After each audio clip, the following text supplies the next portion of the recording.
I'm Lena.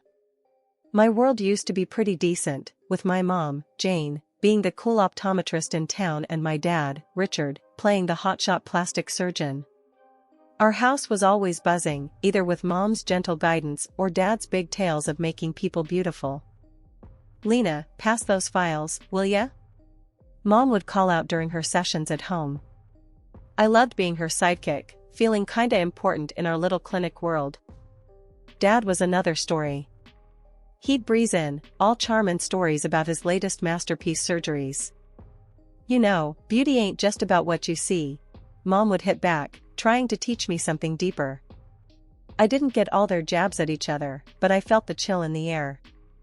Our dinners were a mix of medicine talk and Dad's bragging, till he started coming home late, the air thick with unsaid stuff. Late work again?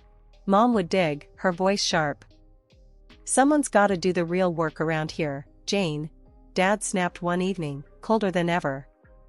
Mom's face would tighten, but she kept her words locked up. Then, the storm hit. Dad had been messing around with his much younger assistant.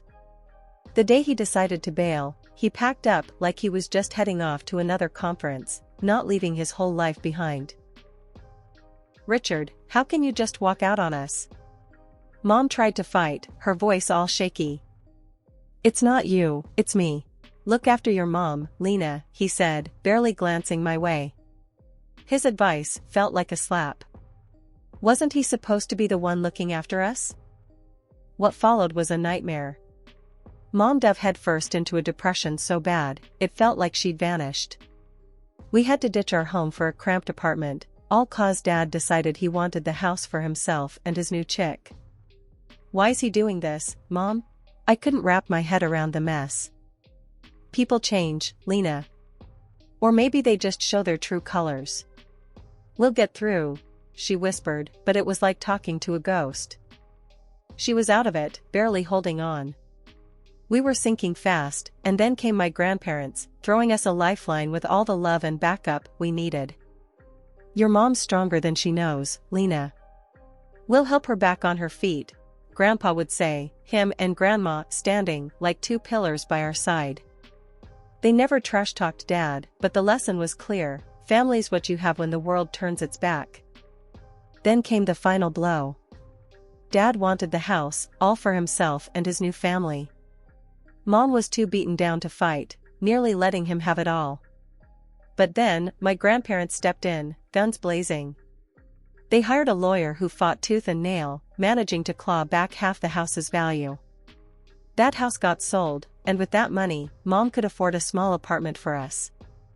Life took a nosedive after Dad bolted. Mom, once vibrant and full of life, became a shell of herself. Our new digs? A cramped apartment that felt more like a box than a home. The shift from our comfortable life to this was like night to day, and not in a good way. Mom's clinic work dried up. She'd stare at the phone as if willing it to ring, but it sat silent, a mocking reminder of how far we'd fallen. The days she managed to drag herself to the clinic were victories, but they were few and far between. Lena, breakfast. She'd call out on her good days, her voice lacking its usual warmth. I knew those days. It meant she was trying, for me. I'd shuffle into the kitchen, finding her staring out the window, coffee untouched. You okay, Mom? I'd ask, even though I knew the answer. I'm fine, honey. Just tired. She'd lie, plastering on a weak smile that didn't reach her eyes. School became my escape. It was there I could pretend everything was normal, that my family wasn't crumbling.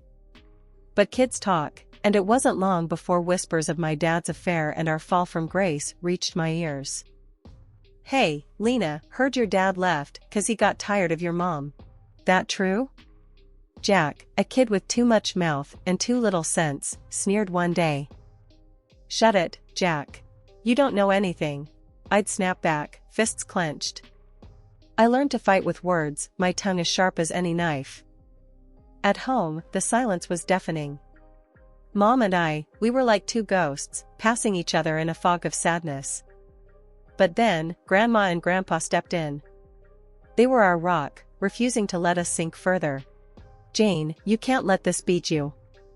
"You're stronger than this," Grandpa would say, his voice firm yet filled with concern. "I know, Dad. It's just hard," Mom would respond, her voice a whisper, her spirit broken. "Hard? Life's always hard. It's about getting up, dusting yourself off, and going again. Lena needs you," Grandma would chime in, no nonsense as ever. Their visits brought light into our dim world. They helped with bills, groceries, and most of all, they brought hope. Hope that things could get better, that we weren't alone. "Lena, why don't you help me with this?" Grandma would say, handing me a recipe. Cooking became our therapy, a way to bridge the gap the silence had created. I watched Mom slowly, ever so slowly, start to come back to life. She began seeing patients again, her clinic's phone starting to ring with life. It was a slow climb, but we were making it, step by step. "You think you can handle school and helping me at the clinic?" Mom asked one day, her eyes holding a spark I hadn't seen in ages. "Yeah, Mom, I can. Let's do this," I said, my voice more confident than I felt. But I was ready to fight, ready to help us move forward. The struggles were real, but they made us stronger. The betrayal, the hurt, it was all part of our story, but it wasn't the end.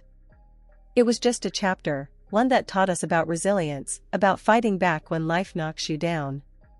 Then my grandparents died quietly one after the other. They left us a legacy, a bittersweet gift that propelled us into a new chapter. With it, Mom found the strength to open her own ophthalmology clinic. It was a fresh start, a chance to rebuild from the ashes of our past. "I'm thinking of naming it Visionary Futures," Mom announced one evening, her eyes shining with a mix of excitement and nervousness. "Sounds like a superhero base, not an eye clinic," I joked, trying to lighten the mood. Mom chuckled, shaking her head. "Maybe so, but it's about looking ahead, Lena. We're moving forward, not looking back." I helped set up the clinic, painting walls, assembling furniture, and sorting through endless boxes of medical supplies. It was hard work, but there was a sense of hope and purpose in the air that had been missing for too long. "Lena, can you help me with this?" Mom called out from the reception area. I walked over to find her struggling with the computer system we'd installed. "Let me try," I said, taking over the keyboard. "You know, for a tech-savvy generation, I'm pretty useless at this stuff." "You're doing better than me." "I still miss paper records," Mom replied with a sigh. The clinic slowly started to take shape, becoming more than just a building. It became a symbol of our resilience. We were both learning and growing, finding our footing in this new reality. Opening day arrived faster than we anticipated. Mom was a bundle of nerves, double-checking everything and pacing the floor of the clinic. "What if no one shows up? What if we fail?" she whispered to me, her usual confidence wavering. "We won't," I said firmly, more to reassure myself than her. "You're the best eye doc in town. People will come." And come they did. The clinic was busier than we ever imagined, with patients praising Mom's expertise and the warm, welcoming environment we'd created. It felt like we were finally turning a page, leaving the shadow of Dad's betrayal behind us. In the midst of all this, I started to find my own place in the clinic. I wasn't just the daughter of the owner, I was a part of the team, helping patients and learning more about ophthalmology than I ever thought possible. "Lena, you have a real knack for this," Mom said one day, watching me interact with a particularly difficult patient. "Have you ever thought about going into medicine yourself?" I shrugged, unsure. The thought had crossed my mind, but it felt like a huge step. Maybe. I like helping people, and working here has been eye-opening, no pun intended. Mom laughed, pulling me into a hug. "Whatever you decide, I'm proud of you. We've come a long way, haven't we?" "Yeah, we have," I agreed, looking around the busy clinic. "We really have." As days turned into weeks, and weeks into months, the clinic thrived. We were no longer just surviving, we were living. It wasn't always easy, and the shadow of the past sometimes loomed over us, but we faced each challenge together, stronger and more united than ever. After high school, I had this crossroads moment, you know? Mom sat me down one evening, her clinic files spread out like a sea around us. "Lena," she started, that serious tone in her voice that always made me listen up. "Have you given any thought to becoming an optometrist? You've got the brains and the heart for it." Honestly, I had tossed the idea around in my mind, playing with it like a puzzle piece, trying to find where it fit in my future. "Yeah, I've thought about it, Mom. It's just big, you know? Following in your footsteps." She smiled, that warm, reassuring smile that could light up our cramped living room. "Big, yes, but not impossible. You've been my right hand here since you could barely reach the counter. You've got this, Lena." So, I took the leap. I enrolled in medical college, diving headfirst into the world of medicine. Those years were a blur of textbooks, late-night study sessions, and more coffee than I care to admit. But I made it through, graduating with a sense of accomplishment that was both mine and a tribute to the path Mom had paved for me. I interned at her clinic, getting hands-on with everything from patient consultations to managing the inventory of lenses and frames. It was during this time I continued my medical education, never letting the dream of expanding our clinic fade into the background. Then came the International Ophthalmology Exhibition in our city. It was a big deal, and Mom had been buzzing about it for weeks. "Lena, this could be a game-changer for us," she'd said, her eyes sparkling with that familiar mix of excitement and determination. And she was right, but not just about the clinic. At the exhibition, I met Alex. He was there representing a major pharmaceutical company, and from the moment I saw him, it felt like someone had punched the air out of me. He had this easy charm, a smile that felt like it was just for me, and eyes that listened. We got to talking, first about the boring stuff, supply contracts, new drugs on the market, the usual. But then, the conversation drifted. He asked about my work at the clinic, about what it was like growing up in a family so dedicated to healthcare. "You really love it, huh? The clinic, I mean," he said, leaning in, genuinely interested. "Yeah, I do. It's more than just a job, you know? It's part of who I am," I replied, surprised at how easy it was to open up to him. He nodded, that smile never leaving his face. "I get that. It's the same for me. Passion drives us." Things moved fast after that. Alex started showing up at the clinic, under the pretense of official pharmaceutical business, but we both knew it was more. He'd bring coffee, we'd steal moments between patients to chat, and before I knew it, I was falling hard. One day, after the clinic had closed and we were alone, he turned to me, took my hands in his, and said, "Lena, I've never been more sure of anything in my life. I love you." My heart raced, my stomach did somersaults, and all I could manage was a whispered, "I love you, too."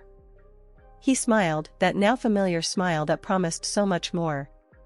Then, "Lena, will you marry me?" It was sudden, but then, the best things in life usually are. "Yes," I said, no hesitation. "Yes, I will."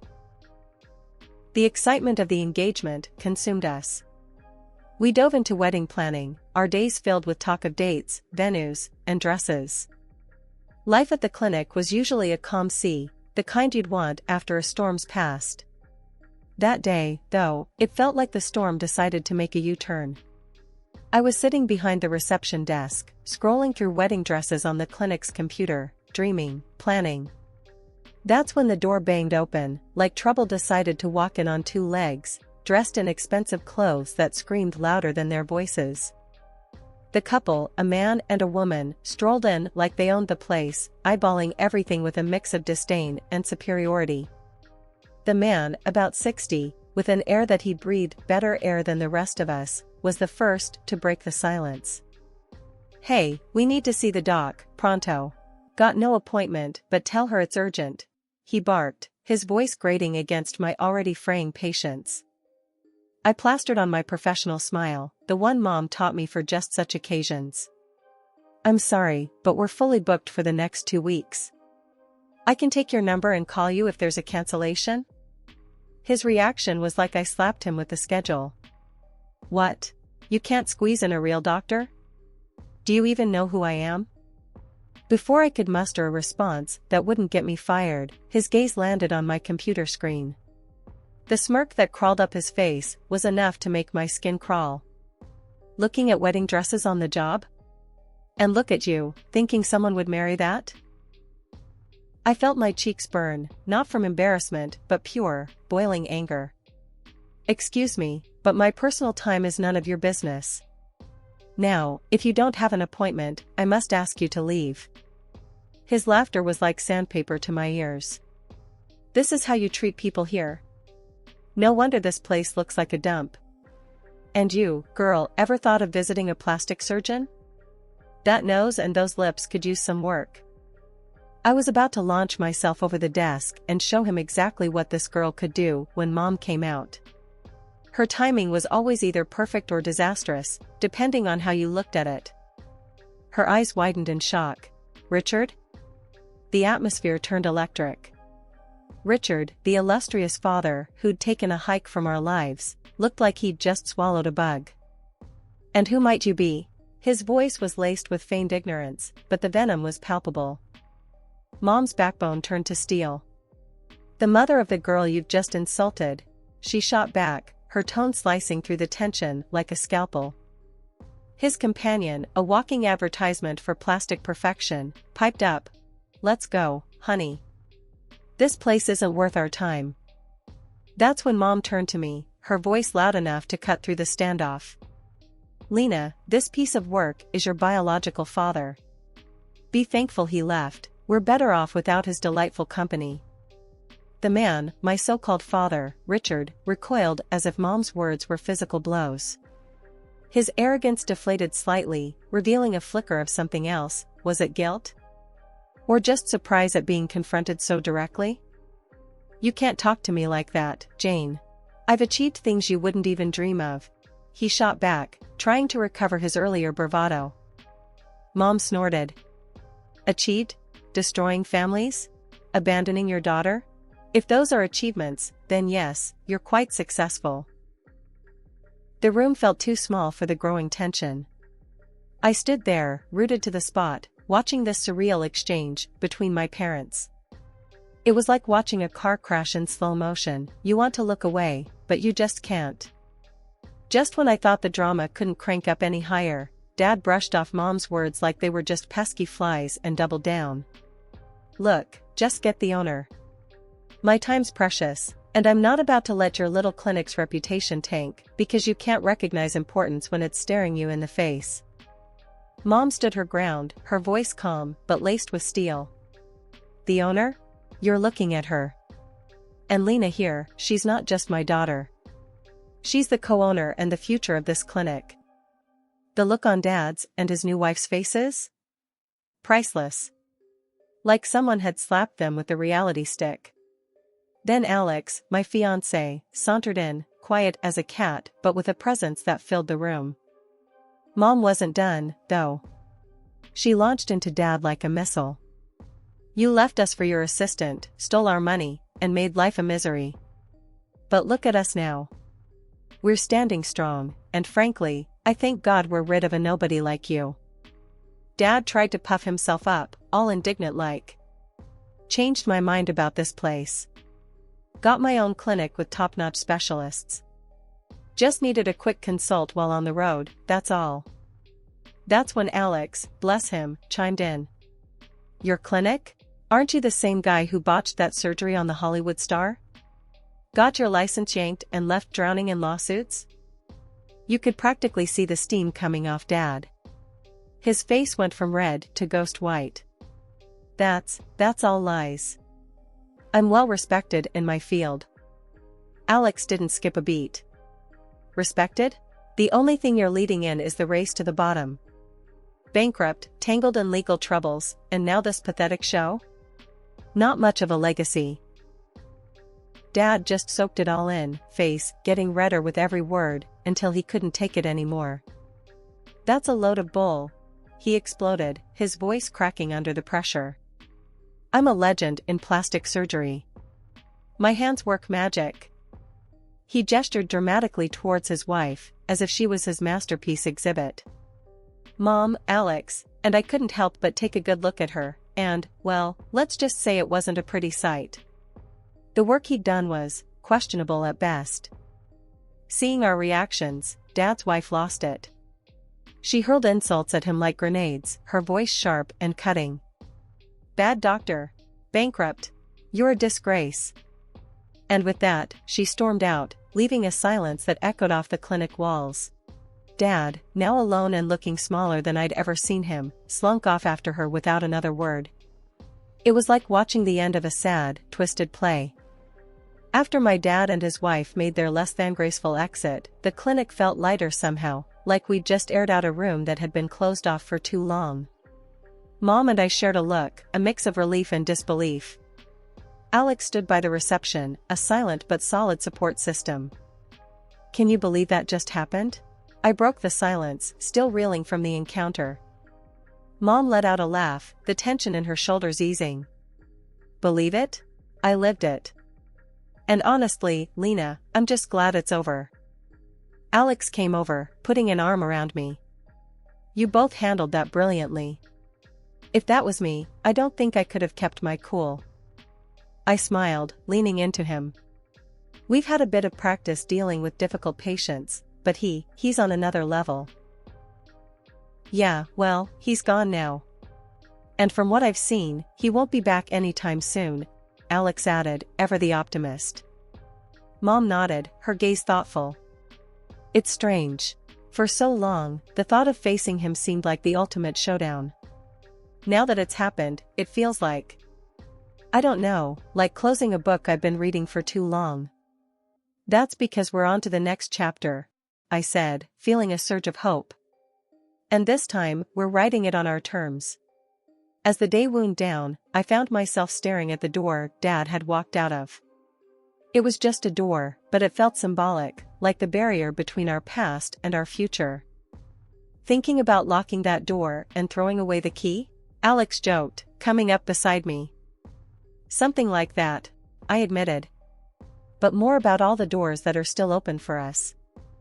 Mom joined us, her arm linking with mine. He may have left a shadow here once, but we're the ones who choose what fills this place now. Love, care, and a whole lot of hard work. Yeah, and a no jerks allowed policy, I added, earning a chuckle from both of them. As we locked up the clinic that evening, the sunset painted the sky in hues of hope and promise. The departure of shadows wasn't just about Dad leaving, it was about us stepping out from under the weight of his influence, ready to face the light of a new day. A few months down the line, the wedding bells were ringing. Me and Alex tied the knot in this cozy little ceremony. Just a bunch of our relatives and close friends, the kind of people who'd been there through thick and thin. Dad? He was nowhere in sight, which suited me just fine. The day was perfect without his shadow looming over us. Chatting with some of the docs we knew, the gossip mills were churning. Turns out Dad had crashed and burned, big time. Debts up to his eyeballs, and his last bit of property snatched away to cover some of them. And the cherry on top? A lineup of angry patients with botched jobs ready to take him to court. Karma's a real kicker, ain't it? So, he's really tanked, huh? I said to Mom over coffee one morning, trying not to sound too smug about it. Mom sighed, her eyes a mix of relief and something a bit softer, maybe pity. Seems like it, Lena. But let's not dwell on it. We've got our own lives to live. Yeah, you're right, I replied, feeling a twinge of, I don't know, something. Not exactly sadness, but close. It's just crazy, you know? After everything. Alex, ever the voice of reason, chimed in. Life's about moving forward, not looking back at the debris. We've got a lot to be thankful for. He was right, as usual. The wedding was a blast, a real celebration of new beginnings. And with Dad's drama finally in the rearview, it felt like we could breathe again, really breathe. Our little family's got a bright future ahead, Mom said, her hand finding mine. Let's focus on that. And that's exactly what we did. The clinic thrived, our marriage was full of love and laughter, and the shadow of Dad's legacy faded into nothing more than a bad memory. We were building something new, something ours, and nothing could drag us down. Looking back, I wouldn't change a thing. The hardships, the battles, they made us who we are. And standing there, with my mom and Alex by my side, I knew we were unbreakable. The past was just that, the past. Our eyes were set on the horizon, eager for the dawn of our new day.